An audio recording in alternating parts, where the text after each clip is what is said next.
Lorsque nous utilisons l'outil recadrage, les zones non conservées lors du recadrage se voient dotées par défaut d'une couleur noire que l'on peut visualiser dans la barre des options, ainsi qu'une opacité de 75%.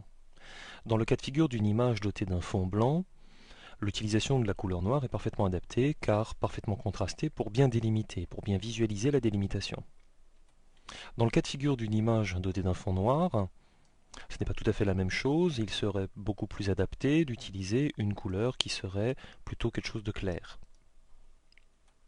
Afin de ne pas avoir à engendrer de multiples changements de paramètres d'un outil, nous pouvons enregistrer les paramètres d'un outil afin qu'il soit prêt à l'emploi ou prêt à une tâche.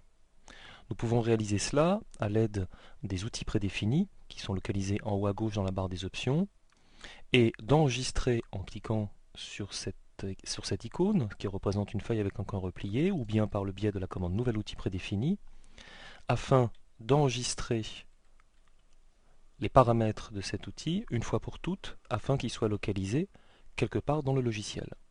À l'heure actuelle, le cadrage génère tout autour un obscurcissement ou tout simplement un fond noir. Nous allons créer un deuxième outil prédéfini où tout d'abord il s'agit d'abord de définir les paramètres. Nous allons remplir de blanc et désigner et choisir une opacité de 25%. Nous allons valider le cadrage, puis retourner dans le gestionnaire des outils prédéfinis, puis cliquer sur l'icône Nouveau et donner un nom significatif à ce type de paramétrage de cet outil. Nous allons rattraper la commande de cadrage par un pomme-z, puis vérifier que les outils prédéfinis sont parfaitement opérationnels. Nous cliquons sur le choix du fond noir en dehors de l'image, c'est un fond noir, puis fond blanc désigne tout autour que c'est un fond blanc. Nous avons donc créé deux outils prédéfinis qui sont prêts à un type de tâche ou à un emploi.